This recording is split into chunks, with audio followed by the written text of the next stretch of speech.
Hello, so welcome back once again, and this time we have got a very interesting circuit based on the topology of logic called as DTL, that stands for Diode Transistor Logic. It is an ancestor of the topology called as TTL, that is Transistor Logic, which we saw in our previous module. Now, why this is called as DTL? Because it consists of diodes and transistor. Of course, there are resistors as well. So in short, we'll see this is a diode transistor logic, DTL. Now, the first stage consisting of diodes D1, D2 and resistor R1 is called as diode logic. Second stage consisting of R3 and R4 acts as a level shifting stage. And the final stage consisting of transistor Q1 and resistor R2 acts as a common emitter amplifier as third and final stage. So now we see how this analog circuit will build a digital logic. It has a positive supply voltage as shown. It has got a negative supply voltage as shown. Inputs are A and B, output is transistor Q.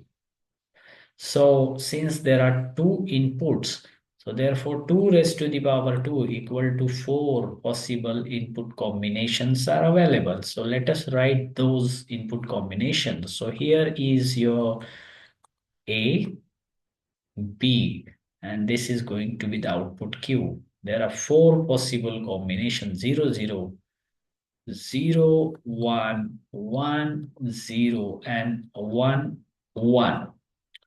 So when you apply logic 0 to the two inputs of these to the circuit, the cathodes are at the low voltage levels and the anodes, because of this, is at the higher voltage level, the logic 1 in terms of logic, making both the diodes D1, D2 acts as a forward bias, and there is a current flow as shown by the direction of the arrow.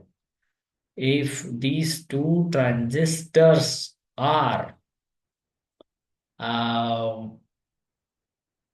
if these two diodes are forward bias, it means there is a low level voltage at this node. Further, due to this level shifting, there is some small voltage available here, making the transistor remain switched off, because there is transistor does not conduct current, and therefore output Q of the transistor is naturally pulled up to the highest supply voltage available in the circuit. So for the first combination, transistor is cut off, diodes are forward bias. This base voltage is not enough to turn on the transistor, and you see the output is at logic 1.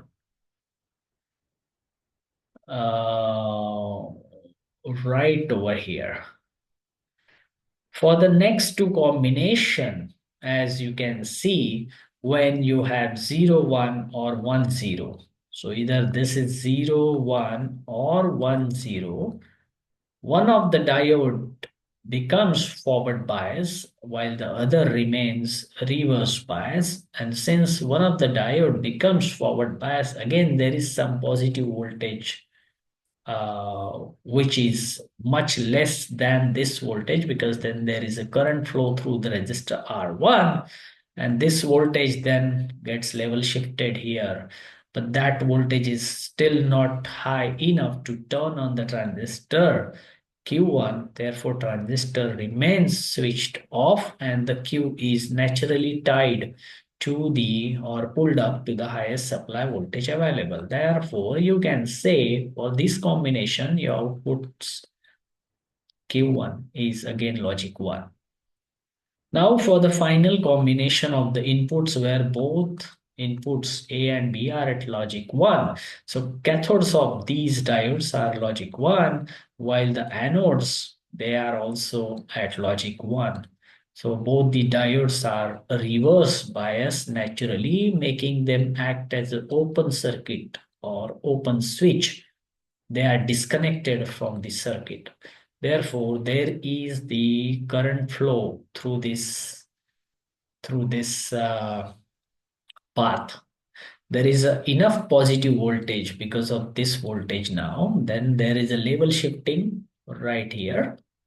So there is enough positive voltage, which if it exceeds the forward voltage drop of this PN junction, base here pin and the emitter pin. This is the collector pin. So if this voltage at this node positive enough exceeds the forward voltage drop of this PN junction diode of the transistor to be 0.6 volt equal to or greater than 0.6 volt or 0.3 volt, if it is a silicon transistor or a germanium transistor respectively, then transistor draws the current called as collector current through this branch. Transistor is turned on and it's said to be saturated when it draws the collector current. There is a large voltage drop then across the resistor R2, making the output voltage of this circuit, which is nothing but a voltage across collector and emitter of the transistor, drop to close to logic zero, that is zero.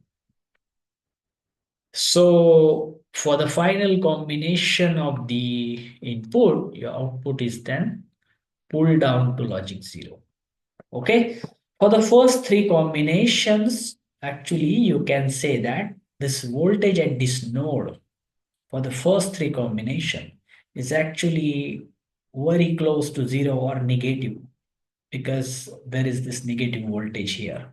So voltage here is negative, which is not enough to turn on the transistor, because it is always less than, much less than 0.6 volt or 0.3 volt for the, depending on whether it's a silicon or germanium transistor. Therefore, transistor is switched off. Now, after analyzing all the four possible combinations, you can have a look at this logic, which is a truth table, and tell what logic is this. Can you tell that? This is clearly a NAND logic. This is clearly a NAND logic. Therefore, you can say that this is a two-input NAND gate. This is a two-input NAND gate logic. So right here, your output Q, this is your input A, this is B. That's your NAND gate logic.